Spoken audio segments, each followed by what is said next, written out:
Locked On Dolphins. Today is Victory Monday, August 29th, 2022.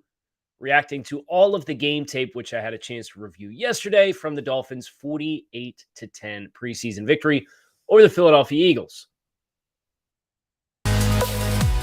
You are Locked On Dolphins, your daily Miami Dolphins podcast, part of the Locked On Podcast Network, your team every day.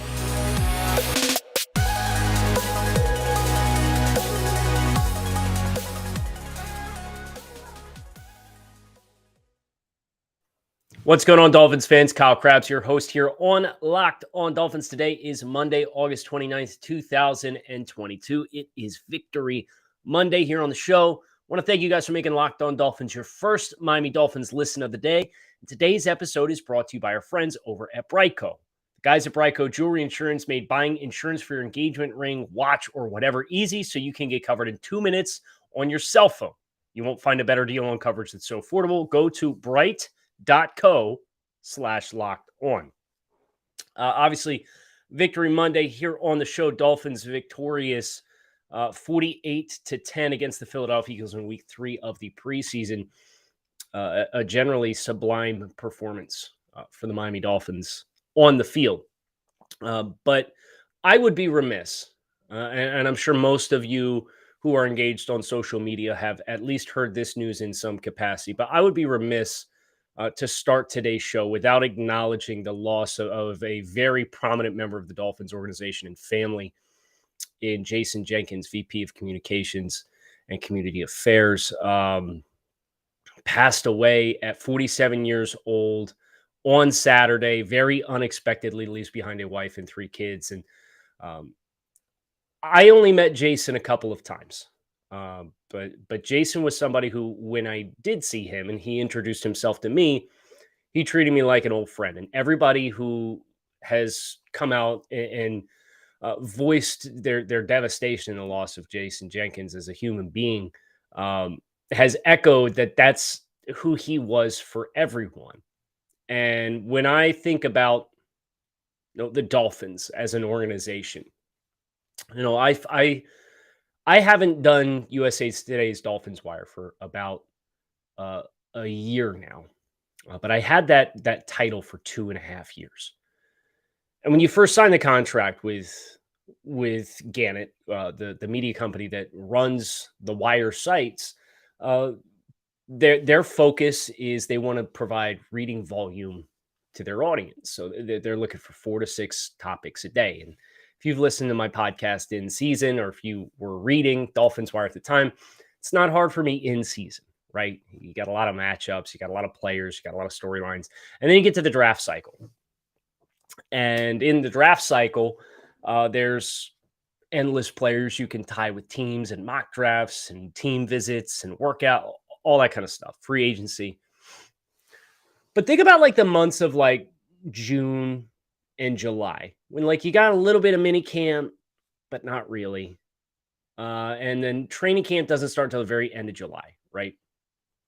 So as I'm in this role for USA Today and Dolphins Wire, and I'm coming through my first year of doing this, I very quickly realize that if you get on social media, and you can't go to Jason's page, because that was part of Jason, was to give and to serve and to be prominent in the community, and to never make it about him, right? But if you got on social media any given day, if I'm looking for a story to talk about, you could search the Dolphins, and odds are you're going to find swim lessons, or connecting the Black youth with the police department and law enforcement, or donating scholarships to college, or donating backpacks to kids, underprivileged kids, or giving football pads to underprivileged high schools, or donating mattresses to kids for a bed to sleep on, or the food drive, or Dolphins Challenge Cancer, or hurricane relief. You name it. And the Dolphins were so involved. And this part of the Dolphins, as somebody who does not live in the South Florida community, to see it from afar and to kind of stumble into it when I'm looking for, okay, how can I continue to talk about things with this team that they're doing? And they're doing so much off the field to give to the South Florida community. And there's a lot of people and a lot of time that went into those efforts. But um, Jason Jenkins was very much at the forefront of that push from the Miami Dolphins to make the South Florida community a better place. And he will obviously be dearly missed. And I acknowledge that here on a Victory Monday because it feels like the hollowest of victories, because for as fun of a football victory as the Dolphins enjoyed on Saturday night, which we are going to talk about here for the rest of the show, the team and the community and humanity suffered a very great loss on Saturday. So I wanted to acknowledge Jason Jenkins at the top of today's show because he was a great person and somebody who went out of his way to be very kind to me when he did not need to be, and was extremely helpful to me when he did not need to be. And he touched me, and I think about Jason and his legacy. And I think the greatest thing you could say about his legacy is based on all the things that he was involved in with the Dolphins and all the people the Dolphins have touched during the 13 years he was with the organization. You can't count the number of people whose lives are better because of Jason Jenkins. And I could not have started today's show without acknowledging him and his family and keeping them in our thoughts at this time. And let's just take a moment of silence here on the show for Jason, and then we'll come back and we'll go into the football and all the great things that the Dolphins did on the field on Saturday and kind of get back to our regularly scheduled programming. But thanks for your patience to hear me out on this. But just know that, like, it doesn't matter what creed or background or religion or ethnicity or orientation you were. Jason Jenkins was a champion for you. And we're keeping him in our thoughts and his family in our thoughts at this time.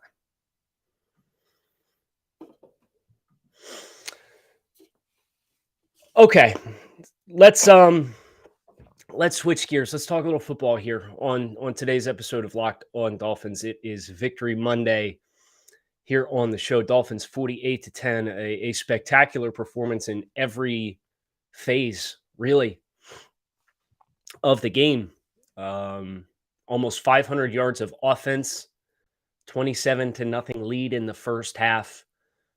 The Dolphins trotted their starters out on each side of the ball for 3 possessions. And I think that's the first place I'd like to start, is thinking from a big picture perspective. I think the Dolphins became markedly more ready to play a football game for keeps each and every time they stepped on the field. And that is a great testament, in my mind, to the approach of Coach McDaniel and this Dolphins organization to get the players ready to go for the start of the regular season, which is now 2 weeks away. Tampa Bay was a win. It was a sloppy win. And really, Skylar Thompson played quarterback from the start, and he looked phenomenal. But the running game didn't get any kind of movement going, really couldn't run the ball. And then you played the Raiders, and the rushing totals weren't much better, but you said, hey, or at least I came on this podcast last week when I did the offensive film study and said, hey, stick with it. There's a lot of good that's happening from a run concept perspective. And you were one missed block on 2 respective plays from having about 110, 115 extra rushing yards on your total. And then the Dolphins came out and rushed for 200 yards against the Philadelphia Eagles. And listen, I understand that the Eagles did not play all of their starters, and the Dolphins gave their starters 3 possessions on each side of the ball, and the deficit was 17-0 at that point in time. But conceptually, you're seeing those things manifest. You're seeing the execution get to a better place. You're seeing the tackling improve. You're seeing the movement, the displacement in the run game, the wash off the edge to really create these voids. You're starting to see the fullback position get involved, and it was via Ethan Carter on Saturday as compared to Alec Ingold, who we expect to be the starter. But you're seeing more and more and more of these pieces all fit together. We saw Tua Tagovailoa to Tyreek Hill, and they made 2 connections on their first 2 plays. Tua himself was 6 of 7. I thought he probably got a little greedy on the only incompletion that he had, which was a corner or an out route to River Craycraft that the timing just wasn't right on. It was a 3rd and long. It was after Tua took the sack when he rolled outside the pocket. But on that play, some kind of miscommunication where I don't know if they got the mic point. They pointed to the wrong backer as the mic, but the Eagles brought 2 pressure players off the second level off the left-hand side. And Connor Williams kind of stepped right, but was kind of available. And Liam didn't pass off the guard that stepped inside. And then Raheem Mostert steps up into the B gap and picks up the first blitzer. But then the second blitzer is free, and Connor Williams is kind of or Robert Hunt is kind of unattached at this point. And you got 2 bodies on the defensive tackle between Connor and Liam. So Tua knows that the pressure's not right. And I think that in itself is a nice win. That in itself was a very nice win that Tua understood we're not blocked right. I got to get to the top of my drop, and I got to throw the ball. And it was kind of like it was out there for River, but it was a couple yards wide, and it kind of felt like a throwaway where you did have Mike in the flat. Now, it was 3rd and 15, 3rd and 13, 3rd and 16, whatever. It was 3rd and more than 10 because Tua took the sack on 2nd down. So I understand you're trying to make a throw to get the first down, and it's the preseason. But that was the only critique that I had. I could care less about the ball placement on the ball of the Tyreek right now. Was it left a little short and a little inside? Sure. Yeah. But you know what? It was still a 51-yard completion. I'm not going to sit here and nickel and dime them right now. Now, if we consistently see touchdowns brought off the board throughout the course of the season, we'll have the conversation. But I just watched Tua drop 165 yards or 62 yards to Tyreek in practice like 2 weeks ago. Tyreek, to his credit, he had a safety over top of him on that play. And he really threw on the Jets. And he was all gas right off the jump. Ran right by K'Von Wallace. K'Von Wallace, the safety for the Eagles after the game, said, I've never seen somebody run that fast in my life. Tua has a back to the defense play fake, gets up to the top, hitches into the throw, release. Left a little inside, sure. Left a little short, sure.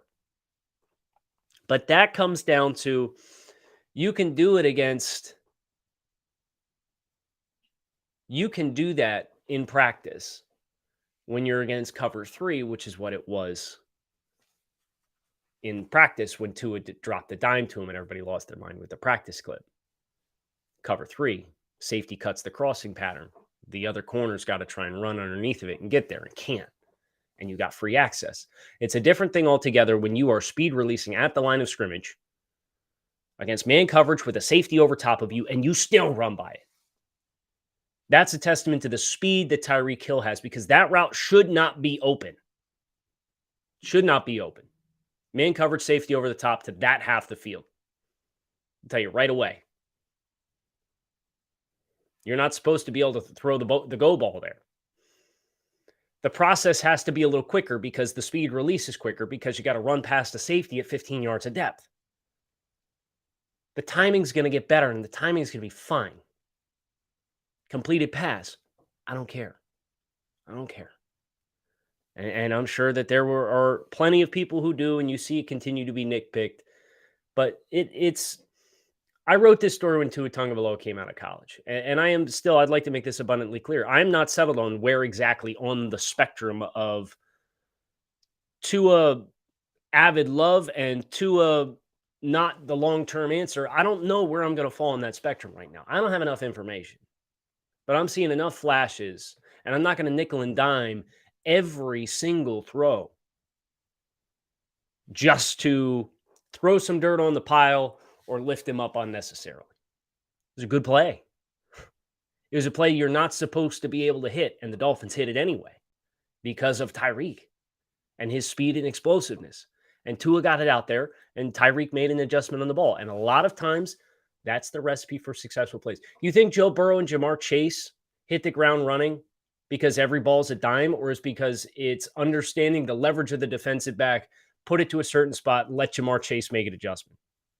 Let Tyreek Hill make adjustments to the ball. he did on that play and his 51-yard gain. A lot of good. There's a lot of good on both sides of the football, and wanted to make some of those observations. But primarily, the Dolphins are much more ready to play a football game right now than what they were just 2 weeks ago against Tampa Bay. I watched that Dolphins team play. I know the Eagles didn't play everybody, but I came away and say, let's play the regular season game on Thursday. Let's play the Pats on Thursday. I'm ready to go. And the team looked ready to go. They had a lot humming offensively. We're going to acknowledge some of the individual standouts. But before we do, need to make sure you guys are up to speed on our dear, dear friends over at Brightco. You don't ever want to be that guy that goes viral for some 4-figure expensive jewelry item going up over your hand and falling into the water out on the pier, or you're up on the mountaintop and bird flies by and knocks something out of your hand. These viral moments, they seem to pop up once every 6 months, where some guy's trying to make some elaborate proposal, and the ring, next thing you know, is lost to Mother Earth. Don't be that guy. You don't want it splattered all over the internet, even if you are that guy. So the guys at Brightco Jewelry Insurance will make sure you get a replacement for the full value of your ring, no matter if it's lost, stolen, or if you just can't figure out what happened to it. Go to bright.co/lockedon is the fastest, easiest, and cheapest way to cover your butt with the best jewelry insurance in the business. That is bright.co/lockedon.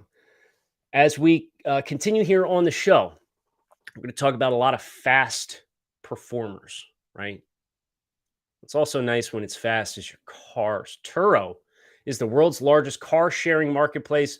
With Turo, you can book any car you want wherever you want it from a community of local hosts. Browse a huge selection of vehicles for just about any occasion or budget across the US, Canada, and the UK. Book a spacious SUV or minivan for a family road trip. Get a classic or luxury car for a special event, birthday, or holiday. Find affordable economy cars if you're on a budget or just need to get from A to B. Test drive that new electric vehicle that you've had your eye on to see how it fits your everyday life. Every trip is backed by liability insurance. Terms and conditions apply. Ditch boring rental cars and find your drive at Turo.com. I actually wish I had known about Turo a couple weeks ago. I had a cracked windshield. I bought a car out of state. Failed the inspection because apparently Delaware says you can't have tint on your front windows. Well, I bought it with the tint on, so I had to schedule to get the tint off. And then on my way from the tint to driving home to go to the DMV to get it registered and then get a plate, I had a rock hit my windshield, cracked my windshield with about a foot-long crack. And it's been 7 weeks trying to find a glass service that's capable of repairing it and not ordering the wrong part. So Turo would have been clutch for me. I'll have to file that away for my next road trip or when I go on a scouting trip. But let's talk Dolphins performers on the field. Okay. Tyreek Hill, huge standout win. I thought he played phenomenally for the short stretch in which we saw him. I'll also say this, the interior trio of Liam Eichenberg, Connor Williams, and Robert Hunt, I thought played excellent football, excellent complementary interior football in this contest against the Eagles. I thought they had good movement. You saw some power concepts with pulls, and whether it's Robert Hunt down on the goal line, knocking 23 into a different zip code with his pull, or if it's Liam Eichenberg pulling to kick out the defensive end for a trap play for a big 10-plus yard run. These guys inside got after it. I thought Connor Williams comfortably made the best performance of his season to this point in time as well. And I'd also be remiss to not mention Greg Little. I thought Austin Jackson was fine as well, but Greg Little really stood out to me because that swing tackle spot has been a big, big question mark. We're sitting here asking ourselves, okay, do we have the swing tackle on the roster? Greg Little didn't play in the first 2 games of the preseason. What the hell's going on here? Well, Greg Little played the entire first half and then some, and Greg Little played really well. And I understand, again, the Eagles didn't have all their starters out there. So that kind of skews the evaluation a little bit. I understand that. But Greg was very consistent. He had a couple really nice short sets. Short sets is when you get out of your stance and you get up on top of a guy right away, as compared to when you get into your pass set or your kick slide where you're taking depth and you're trying to reduce or steepen the angle for him to turn the corner on the outside, and you got to be ready to redirect inside. Short sets are all about getting hands on guys early, and Greg did that a couple of times and did really, really well with it. So that was an impressive performance in my eyes as well. Offensively, keeping our focus there, Raheem Mostert had the big 26-yard run with the wind back. I know we mentioned the wind back with Chase Edmonds on the first play from scrimmage against the Raiders that went for -3, that if Larnell Coleman had seen the second level pressure come and made an adjustment, it could have been a 75-yard touchdown run. Well, they came from a different concept, a little different backfield motion. Against the Raiders, it was a short toss that you were then going to wind back and cut back against the grain from your initial track inside with an inside zone. This was a little bit more counter, right? Where you had a fullback in Ethan Carter who took a short motion to the front side of the play and takes his first step to the front side and then winds back and spills the defensive end. And Raheem comes out of the mesh point, takes his step, and then gets on the track right behind him and is, boom, off to the race. And he had a really good wash off the right side line of scrimmage, left the defensive end of the block. Ethan Carter cuts him down. You're out the gate, 26 yards. Same kind of concept as far as we're going to get flow going and then utilize our speed with those softened edges and try to get outside and try and get up into the secondary. Not the same exact play, but the same general concept as far as defensive flow and working back against it. And this wind back hit for 26. He had a really nice, that incomplete pass, Tua Tagovailoa's only incomplete pass, the one to River Craycraft, was also a very nice pickup by Raheem Mostert as well. Very encouraged by what he showcased for himself in this contest. I want to shout out all of the back half of the roster backs, the running backs. They all ran like their job was on the line, because it was. But they all ran very hard. Gaskin ran hard. Ahmed ran hard. Dokes ran hard. Zaquandre had a nice run. I thought Dokes probably helped himself the most, but Dokes also had the furthest to go. And I think it's probably a little too late for Jared Dokes. If you had to ask me right now, I do think financially the advantage gets tipped to Savon Ahmed to be the fourth back. His cost versus Miles at over $2.5 million is a big enough difference in my mind that and the comparable play, especially because Sony Michel is the short yardage back and a guy who can pass protect with consistency. I just think the speed and less financial commitment from Savon is really going to move the needle in that way for the Dolphins to be the fourth back. I also think about Ethan Carter, who got a lot of run against the Eagles, and it was one of those, I think you got to go out there and take it type performances, and he played hard. He played really hard. He obviously had the touchdown catch. He had a couple nice blocks, including the spill on the counter by Raheem. But there were a couple times from H-back and fullback alignments where he's stepping to get into bodies and kind of overextends himself and ends up on the ground in the hole. And it happened twice. And then there was also a short yardage play down in the goal line where I thought he got knocked around a little bit. And I think for Ethan, for another guy who's a $2.5 million salary with like $25K in dead cap, like they could save effectively the entire contract. Him being tight end 4 on a roster that's going to carry a fullback, potentially 6 wide receivers, and potentially 4 running backs. Like that to me is a spot that I would not be surprised we get the roster cuts and the Dolphins carry the 3 tight ends with Gesicki, Smythe, and Long, and then acknowledge Alec Ingold can do effectively all the things that we ran Ethan Carter out to do. And it felt like it was an evaluation of Ethan to take that spot. Now, Ethan can play special teams. He's perfectly good as an H-back tight end. But I'm just thinking, again, like Myles Gaskin, $2.5 million for a player who's going to be 4th on the depth chart, who you have other players who can fill that role. That to me kind of does not add up in a favorable way for Ethan Carter to make this roster, especially because you're sitting here talking about 3 quarterbacks on the 53 with Skylar Thompson, who played well. Again, big surprise for the Dolphins. A couple of the names offensively, I did just want to shout out. I thought Adam Penke, again, played well. He played center and guard in this contest. I think that flexibility puts him down for a lock to make the roster. And Hunter Long, obviously, the whole catch, drop, he'll learn a lesson from that moment of the ball getting punched out. But getting called for OPI was a joke. It was an absolute joke of a call. He didn't extend. He was grabbed up top in the collar. Spare me with the OPI. Miss me with that. I thought he was, again, effective in the run game as a blocker, inline player.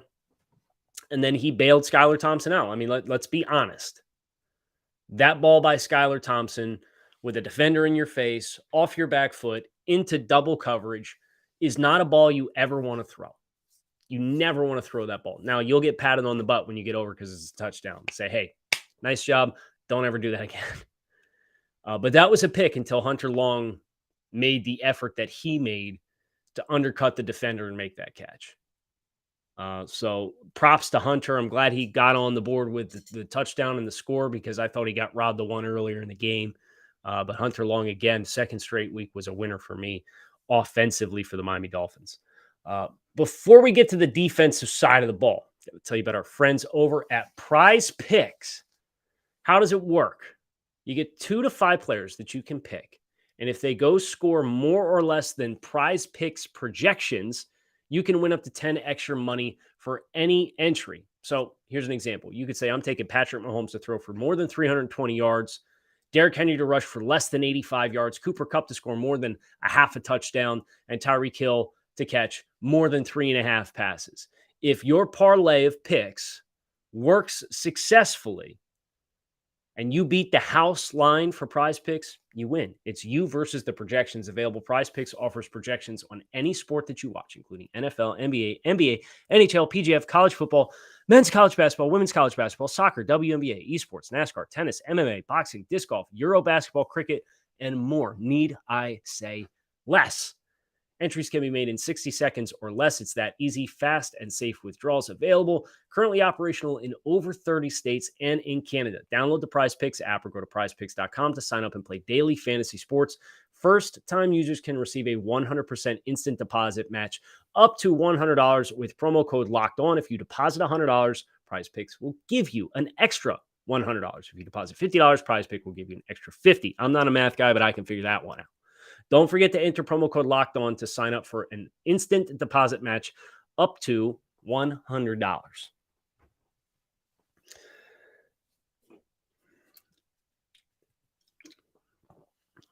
So defensively, this front was after it. This front was out for blood. The defensive front was possessed. Agba running through blockers. Raekwon Davis stacking up blocks on the nose. Zach Sealer on the fourth down stuff. On the opening defensive possession for a turnover on downs in Dolphins territory. A play that you were desperate for the Dolphins to make last week against the Raiders. 3 times on third and fourth down. They couldn't do it. They got it here. Zach Sealer, big surprise. Go back, watch the Cardinals game in 2020. I also thought Ben Stille played a very reliable game. I know I said this morning on social media already. About 6 a.m. I was up early watching the rest of the game tape so we could get this podcast out and I can have my full all 22 thoughts on both sides of the ball. I don't think the numbers are going to work out for Stille to make the roster, especially we have to acknowledge the Dolphins signed Trey Flowers over the weekend. I think that's it's a great addition for the Dolphins. I don't think it's a great omen for Van Ginkel being ready for week 1. But again, that was an appendix issue that, if he misses time, it will only be an abbreviated amount of time. And I think especially against the Patriots, having a player who is a little bit more heavy-handed and heavy-anchored might not be a bad thing anyway. Andrew's a little bit more of a speed-type player. I think he'll play into how New England's going to want to play this football game with a guy like Trey Flowers regardless. So, but it was great.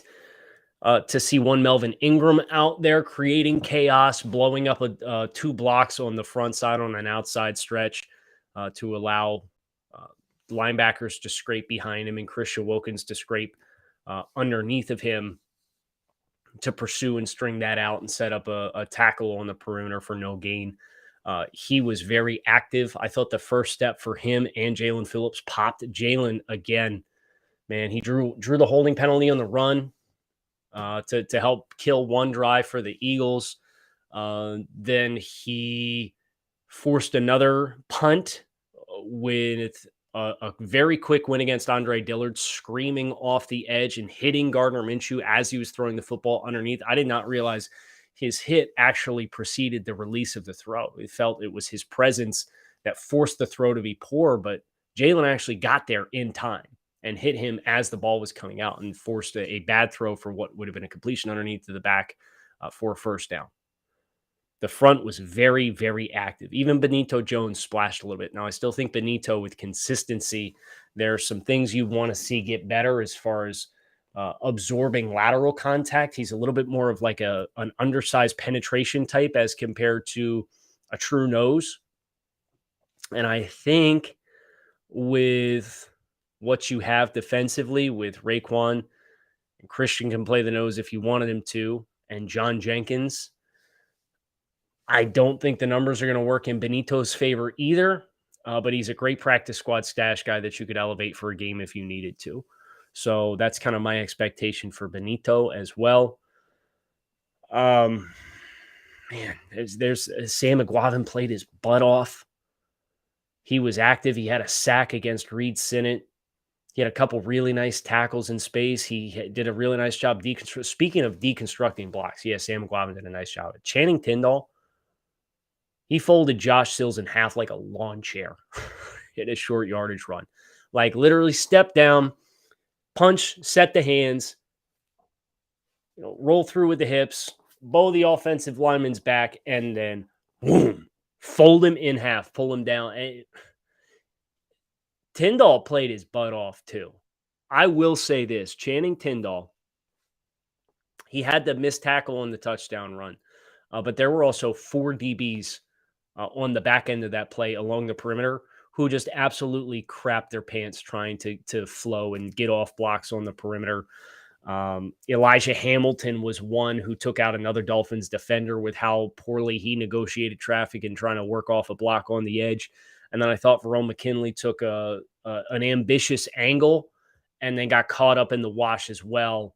Channing Tindall missed a tackle on that play for what should have been like an 8-9 yard run, and it went for 67 because the DBs couldn't get off blocks on the perimeter and he had a bad angle on the back end. So I'm not going to kill him for that because I'm watching him step and trace the back, and I'm watching him challenge offensive linemen and throw his hands and the explosiveness that he has and how quickly he triggers in zone coverage on the underneath routes and the checkdowns to really rally to the football. It popped in a big way.